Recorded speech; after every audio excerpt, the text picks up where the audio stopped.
This is John Paul Rai. I'm coming to you from Tokyo, Japan. You guys might remember there was a pretty big controversy surrounding Ellen DeGeneres in the news pretty much everywhere, and there wasn't much dispute about the fact that she was accused, or there were allegations that she was this really mean person. She was getting racial, backstage and things like that.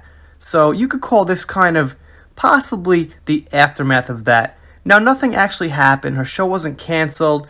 Charges weren't pressed. There was no court case. But we might have a hint here of some kind of consequence. Ellen DeGeneres has lost over 1 million viewers since addressing toxic workplace claims, which is what I was talking about.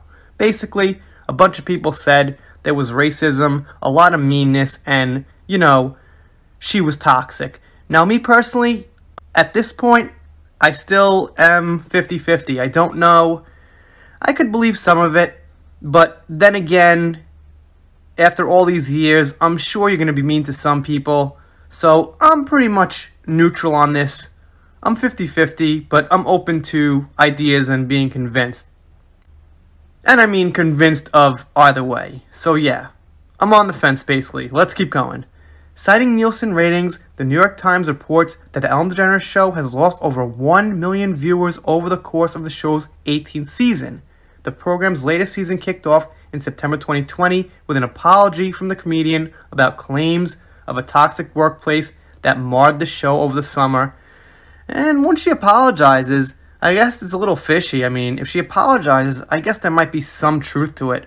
But what I'm saying is, I don't know the weight of it, how serious it was, so there was no closure, you could say.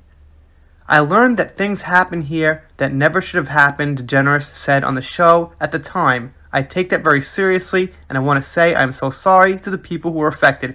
So she's saying that things happened there, implying it wasn't her personally, but it was her staff, but people were saying it was her personally, so her apology is kind of avoidance, and I guess it's safe to say something happened. The show is being outperformed by other competing daytime programs, including Dr. Phil, 2.5 million, and Live with Kelly and Ryan, 2.7 million. It's currently in line with a handful of other celebrity-hosted programs like Murray, 1.4 million, The Kelly Clarkson Show, 1.3 million, Rachel Ray, 1.2 million, Tamron Hall, 1.1, and The Steve Wilkos Show, 1.1 million, per the outlet. I don't know those last three names really. Maury, I kind of like. He's the Who's the Father guy, kind of entertaining. Dr. Phil, take it or leave it, basically. But he seems alright for what he does, I guess. And they go on to say that, hers was by far the biggest decline. And she also had that distasteful statement where she was like, oh, this pandemic feels like we're in prison, guys. And it was like a video in her mansion, like this huge 48-room mansion in this luxurious living room. So you could see how someone like me would be like in a 2-bedroom apartment, or maybe you down there in a basement, or, your bedroom with your, siblings, next door or something. Like, yeah, okay, that's not such a prison, Ellen. So that could have something to do with it too. Our attitude's been a little weird. And, one of the spokesperson does say possibly that the controversy could have lost her some viewers.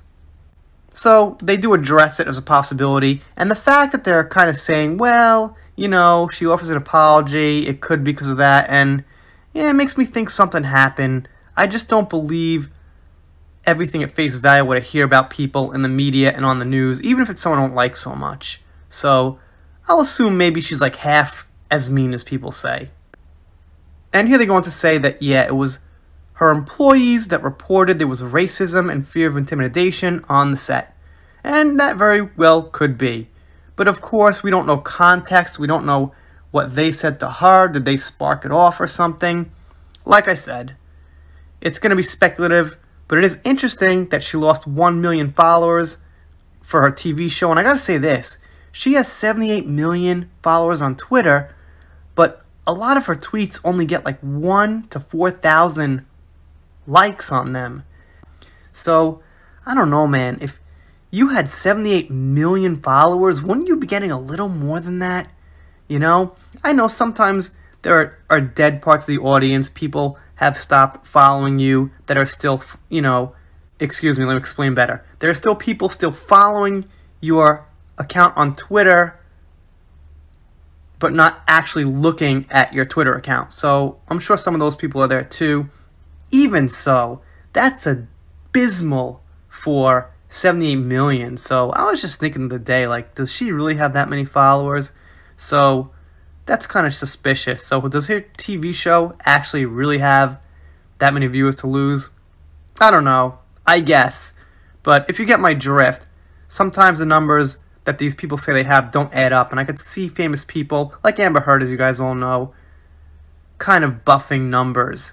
And people believe it because they think, oh, she's internationally famous. She was married to Johnny Depp. Yeah, 4 million. It's not that much. But when you look at other celebrities who are bigger than her, who have been in the business a longer time, they don't even always get up to like 4 million or 2 million. So I think these numbers could be enhanced.